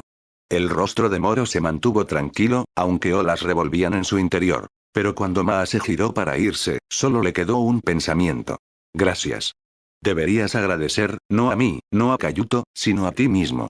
Maa no dejó de caminar. Su voz era grave, desprovista de emoción. Moro parpadeó. Entonces entendió. Maa había estado observando todo el tiempo. Desde el momento en que Irumi atacó, Maa ya estaba allí. Podría haber intervenido antes, pero esperó. Solo actuó cuando Moro estaba listo para luchar hasta la muerte. Lo que significaba. Incluso si estuvo de acuerdo con la petición de Cayuto, todavía quería ver si yo era lo suficientemente fuerte. Si Moro no hubiera resistido a Irumi, Maa lo habría dejado morir. Era duro, pero justo. En el mundo de los asesinos, la fuerza es el único estándar. Especialmente en la familia Soldik. Moro lo entendió. Aún así, gracias. No solo por mí, también por Cayuto. Llamó mientras Maa se alejaba. Los pasos de Maa se detuvieron ligeramente. No respondió, pero un destello de emoción pasó por sus ojos en forma de ranura. Un destello de nostalgia. Recordó otro tiempo, otra persona, otro momento similar. Pensó en el choque de Moro e Irumi. Sobre cómo Moro, con solo un poco de aura, había resistido su propia intención asesina. Una rara sonrisa tiró de los labios de Maa. Rumble. Fuera por destino o no, la puerta de prueba comenzó a abrirse. Las 7 masivas puertas de piedra se abrieron lentamente mientras Maa se acercaba. Y el que las abría, era Silva, el actual jefe de los Soldik. Detrás de él estaban Kikyo, Cayuto, Sebro e incluso Miyuki, que había salido solo para mirar. Cuando Maa se acercó, todos lo saludaron con solemne respeto. Él asintió y pasó. Pero al pasar a Cayuto, Maa hizo una pausa. De la bolsa, sacó una diadema de rana de ojos grandes y la colocó suavemente en la cabeza de Cayuto. Pequeño Cayuto, tu amigo me recuerda a alguien. ¿Eh? Cayuto parpadeó, confundido. Antes de que pudiera preguntar, Maa ya se había ido, su paso lento engañosamente rápido. Los demás habían escuchado lo que Maa dijo. Se giraron hacia Irumi. Y lo vieron allí de pie con un gorro de rana verde y un reloj infantil de rana. Cayó un silencio profundamente incómodo. Rumble. El sonido de la puerta de prueba cerrando se rompió el hechizo. Silva permaneció imponente, imperturbable por la escena. Kikyo frunció el ceño, notando el estado maltrecho de Irumi. Miyuki casi revienta de contener la risa. Y Cayuto parecía completamente atónito. Frente a todas sus miradas, Irumi bajó los ojos y no dijo nada. Nadie habló. Finalmente, Cayuto rompió el silencio. Corrió hacia Irumi y preguntó, hermano mayor, ¿estás herido? No. Muerto por dentro, Irumi lo negó secamente. Oh, qué bien. Kayuto corrió inmediatamente pasado él, directamente hacia Moro. Interrogación de cierre. Irumi se giró, viendo a Kayuto correr. Un destello de tristeza parpadeó en sus oscuros ojos. Clic. El obturador de una cámara hizo clic. Irumi se giró de golpe. Allí estaba Miyuki, intentando, y fallando, ocultar su teléfono. ¡Caramba!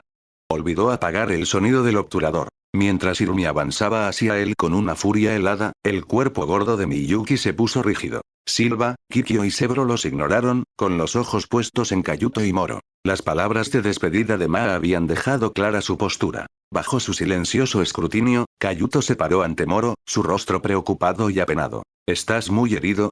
Solo un arañazo. Ya me he recuperado la mayor parte. Moro se estiró casualmente, tranquilizándolo. Los efectos de sanación del disparo volador extractivo habían hecho su trabajo.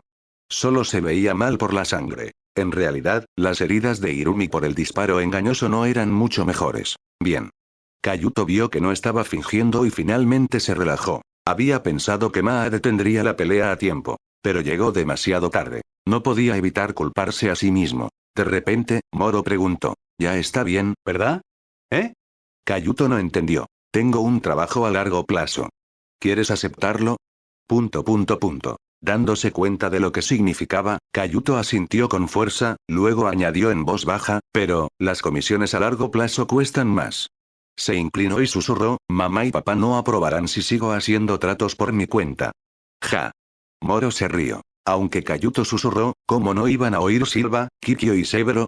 El boceto de Maa Soldic. Un panel estilo manga durante el arco de la hormiga quimera pasó por la mente del autor mientras escribía este momento. Había pensado en darle la misma vibra, pero luego figuré que no era necesario. Así que aquí está. Silva únicamente lo dijo con delicadeza. Sabía que a estas alturas, sin importar cuánto protestara Seno, no le quedaba más remedio que aceptar los hechos. Llamar a Kurt en ese momento ya no era una cuestión de control. Aunque solo hubiera dicho adelante, el tono tranquilo y tranquilizador de Silva calmó a Kurt al instante. Entonces, Kurt cruzó corriendo la puerta de prueba para alcanzar a Seno. Al mismo tiempo, fuera de la puerta de prueba estaban Silva, Sebon, Moro y Kikyo, quien se escondía en la caseta de seguridad como un avestruz. En cuanto a Irumi, durante la conversación entre Moro y Kurt, ya había entrado por la puerta de prueba usando a Miyuki, quien se había prestado voluntario para recibir un golpe como distracción. Silva y Moro se miraron en silencio, sin que ninguno de los dos pareciera ansioso por seguir hablando. Silva recordó lo que Ma había dicho, era claramente un respaldo hacia Moro. Eso solo era suficiente para que Silva confiara a Kurt a Moro, a pesar de que Kurt aún no tenía la edad para el entrenamiento externo. Moro, por su parte, recordó el asalto de Silva a la tropa fantasma el año pasado. Ese acto intrépido frente a la mayor parte de la tropa había dejado una profunda impresión en Moro. Gracias a la intervención de Silva, Moro había podido ganar una experiencia importante al enfrentarse a la tropa. Mientras Silva y Moro se medían en silencio, dentro de la puerta, Seno se detuvo y se giró para enfrentar a Kurt. A pesar de la confianza infundida por Ma y Silva, Kurt todavía parecía un niño sorprendido haciendo algo malo, con la cabeza gacha, sin atreverse a cruzar la mirada de Seno. Aunque Seno claramente estaba molesta, como la matriarca, no dejaría que los sentimientos personales se interpusieran en asuntos importantes. Desde que Ma intervino y reconoció a Moro, el asunto estaba resuelto. Kurt, recuerda lo que voy a decir. Sí, mamá. Kurt de repente sintió una presión abrumadora. Estaba acostumbrado a ella, pero esta vez se sentía especialmente intensa. Así que se preparó. Seno miró hacia abajo la cabeza gacha de Kurt y dijo seriamente. Recuérdalo, eres una chica, así que cuando estés sola con ese tipo, debes mantener un límite y una distancia apropiados. Incluso si tienen que quedarse en una posada, absolutamente nada de compartir una habitación, las camas dobles no cuentan tampoco. De ninguna manera. ¿Lo entendiste? Mamá. A pesar de estar preparado para cualquier cosa, esta fue la primera vez que Kurt se quedó sin palabras frente a su madre.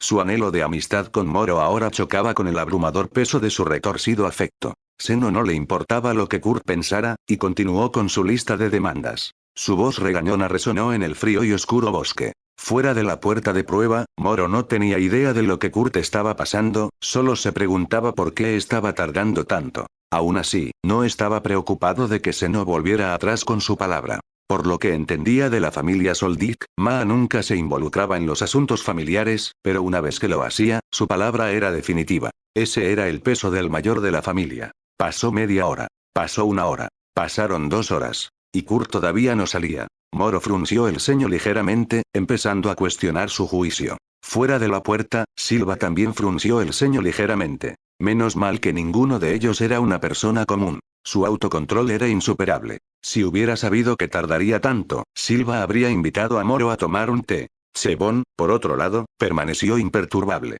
No era como Silva o Seno, no estaba atada por las obligaciones parentales.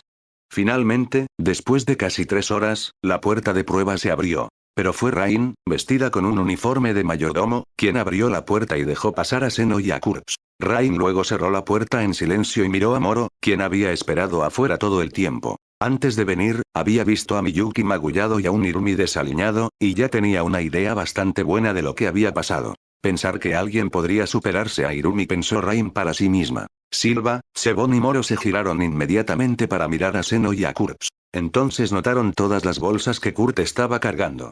No es wonder que tardara tanto. Silva y Moro suspiraron en silencio, pero no mostraron impaciencia externamente. Oye. Seno señaló su abanico de encaje hacia Moro y sugirió fríamente. ¿Acaso tengo que darte las cosas masticadas? De acuerdo. Moro entendió, y prontamente se acercó a ayudar a Kurt a cargar las bolsas. Kurt bajó la vista tímidamente, queriendo decir que no era necesario, pero con miedo de ir en contra de la voluntad de su madre. Moro le dirigió a Kurt una mirada tranquilizadora. Seno, al ver esto, resopló ruidosamente. Moro hizo como si no hubiera oído, asintió ligeramente a Silva y Sebón, y luego se dio la vuelta y se fue con las bolsas. Papá, mamá, me voy. Kurt se despidió de Silva y Seno. Esta comisión tomaría un tiempo, no estaría en casa en un futuro cercano. Silva dio una respuesta tranquila. Kurt. No olvides lo que te dije antes. Seno se lo recordó solemnemente una última vez. Kurt asintió obedientemente, de acuerdo, mamá.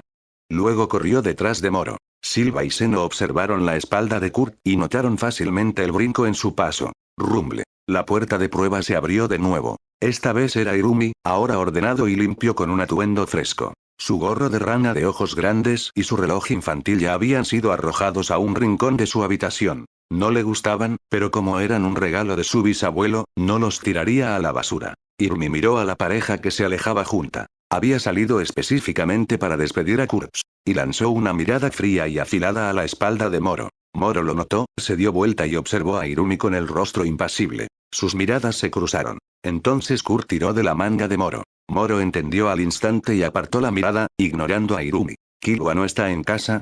Preguntó Moro casualmente. Kurt asintió, está en una misión. Entonces asegúrate de avisarle más tarde.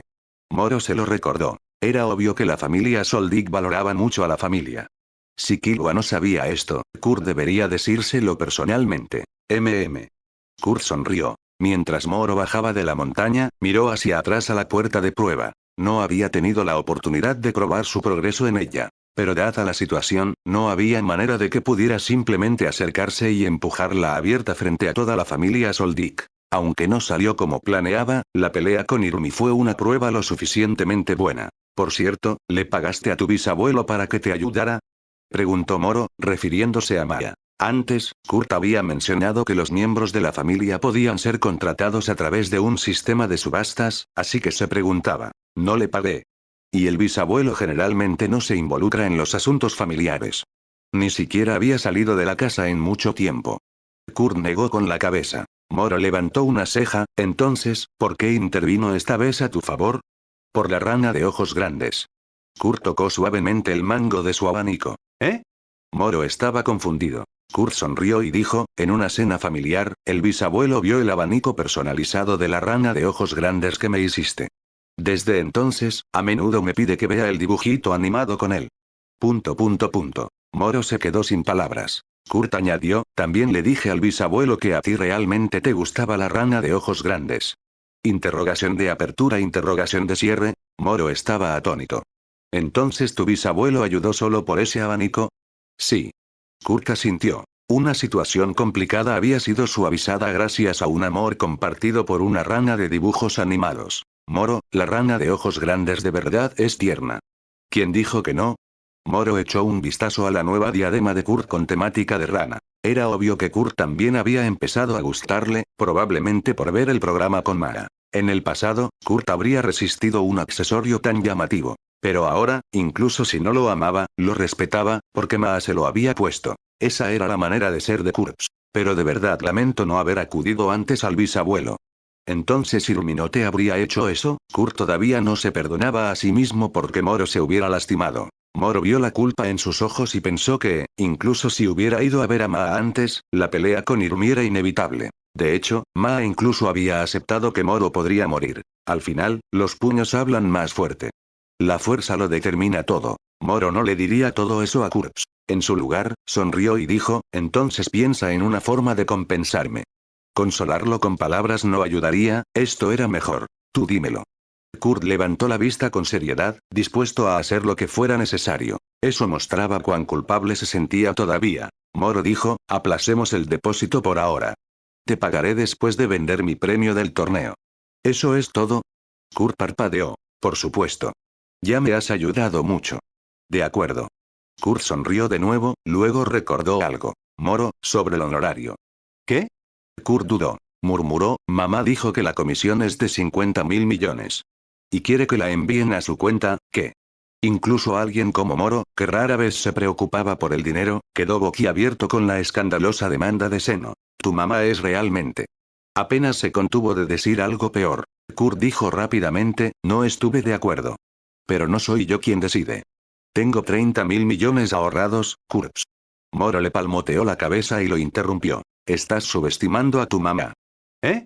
Kurt se veía confundido. Moro suspiró, tu dinero ya desapareció. ¿O lo han bloqueado? ¿Ah?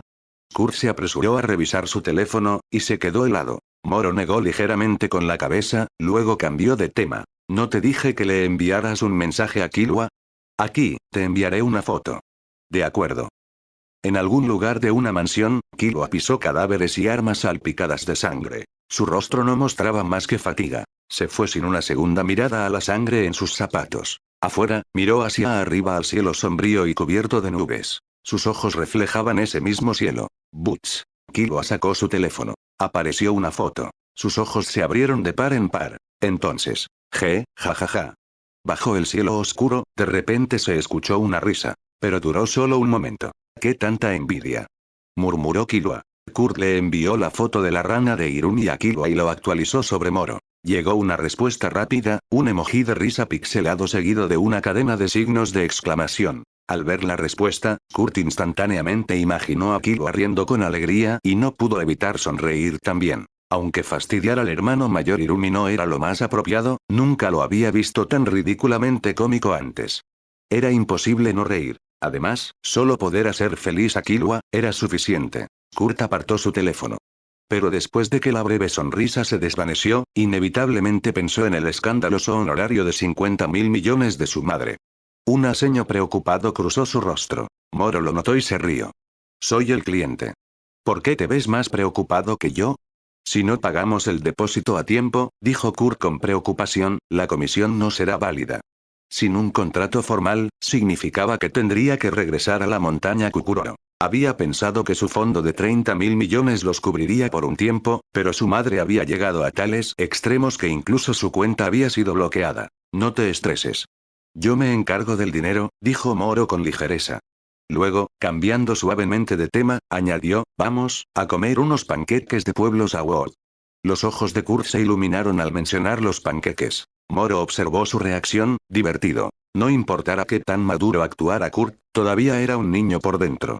Un niño terco, demasiado autodisciplinado, y emocionalmente cargado. Moro respetaba eso en él, pero esperaba que el viaje por delante, antes de asesinar a Feitan, fuera algo que Kurt pudiera disfrutar y abrazar con un corazón más ligero. Pasaron el día deambulando por Pueblos Awod hasta el atardecer antes de dirigirse al aeropuerto. Al caer la noche, un Zeppelin despegó, con rumbo a la ciudad de Yorknew. Dentro de la cabina, Moro se sentó en una computadora, navegando información sobre criminales conocidos. Pero incluso solo investigar nombres le daba poca inteligencia útil. La página web de los cazadores te malacostumbra, murmuró. Le recordó cuán valiosa podía ser la licencia de cazador, y resolvió participar en el examen de este año sin importar qué.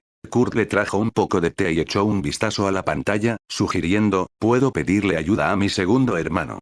No es necesario, respondió Moro con una risa. No iba a darle a Miyuki la oportunidad de explotarlo por inteligencia. En su lugar, explicó, tengo mis propias fuentes. Solo pensé en intentar ahorrar algo de dinero revisando por aquí primero. Kurt asintió y se sentó a su lado, con los ojos fijos en la pantalla. Una vez que tuvieran la lista, finalmente podrían empezar a ganar dinero. Para Kurt, este plan era ideal. Ganar dinero, ganar experiencia en batalla y hacerse más fuerte. Estaba decidido a no ser una carga. Eventualmente, Moro cerró la laptop y suspiró. Demasiada información inútil. Una pérdida de tiempo. Era hora de confiar en los profesionales. Llamó a Argo. La llamada se conectó rápidamente. Vaya, qué sorpresa tan inesperada, vino la voz burlona de Argo. Necesito una lista de los 100 criminales más buscados. Nombres, fotos, información básica, dijo Moro directamente. Entendido. Dame una hora. Tómate tu tiempo, pero hazla detallada. Especialmente las fotos. Sin problema. Entonces Argo hizo una pausa. Espera, ¿andas corto de dinero? Sí. Argo aspiró aire. ¿Acaso no acabas de ganar las Olimpiadas de Artes Marciales? ¿Qué pasa con esos premios? Cada uno podría valer más de 100.000 millones. Aún no los vendo. Ya lo sabía. No hay forma de que estés en la ruina, dijo con una risa. Te enviaré la lista pronto. Moro colgó, pillando a Kurt escuchando con la cabeza ladeada. Kurt comentó con calma, ¿una hora, eh? Es un poco lento. Podría ser peor, respondió Moro. Pasé todo este tiempo buscando y no encontré nada. A veces es mejor dejar que los profesionales se encarguen. Kurt asintió. Una vez que tengamos la lista, podemos empezar a cazar. Ganemos esos 50.000 millones rápido. No necesitamos tanto, lo corrigió Moro. Primero venderemos los 2 tesoros restantes. El depósito es la única preocupación por ahora. Kurt se relajó visiblemente. Mientras cumplieran con la fecha límite del depósito, estarían bien. El resto podría venir después. Aún así, el objetivo más importante seguía siendo encontrar al hombre que Moro tenía que matar. Una hora después, Argo envió la lista. La tropa fantasma apareció en el top 10. Para sorpresa de Moro, solo estaban clasificados en el 4º lugar en recompensa total. Hizo clic en el perfil de Feitan. Gracias a la recopilación previa de inteligencia de Argo, tenía fotos de toda la tropa, a diferencia de los 3 grupos criminales principales, cuyos archivos carecían de muchas imágenes. ¿Y ese? Preguntó Kurt, mirando la foto de Feitan. Ese es el tipo que tengo que matar, dijo Moro, con un tono sombrío. La expresión de Kurt se volvió seria. Memorizó el rostro de Feitan. Tropa fantasma. Los ojos de Kurt se estrecharon al recordar algo. Papá los mencionó el año pasado. Fue la primera vez que nos advirtió no cruzarnos con un cierto grupo. Sí, Moro también lo recordaba. Pero, añadió Kurt rápidamente, solo nos advirtió. No fue una orden. Eso era todo lo que Moro necesitaba oír. En la familia Soldik, las advertencias y las órdenes eran muy diferentes. Si hubiera sido una orden, ni siquiera Irumi la desobedecería. Entonces, ¿cuándo matamos a Feitan? Preguntó Kurtz. Aún no. Y no seremos nosotros, solo yo. Tú solo necesitas ayudarme a encontrarlo. Moro sonrió. Podía sentir el entusiasmo de Kurt, impulsado por el deseo de ayudar, de hacerse más fuerte y de cumplir su papel. Pero cazar a Feitan no era un juego. Con la fuerza actual de Kurt, un solo encuentro sería fatal. Kurt ocultó su decepción pero no discutió. Tú ayudarme a encontrarlo ya es una ayuda enorme, dijo Moro. Ahora elijamos nuestro primer objetivo. Desplazó más allá de las entradas del grupo principal, enfocándose en cambio en los criminales clasificados alrededor del puesto 50, la mayoría con recompensas cercanas a los 2.000 millones. Después de revisar sus expedientes, se decidió por uno. Baselle Hernández, el carnicero.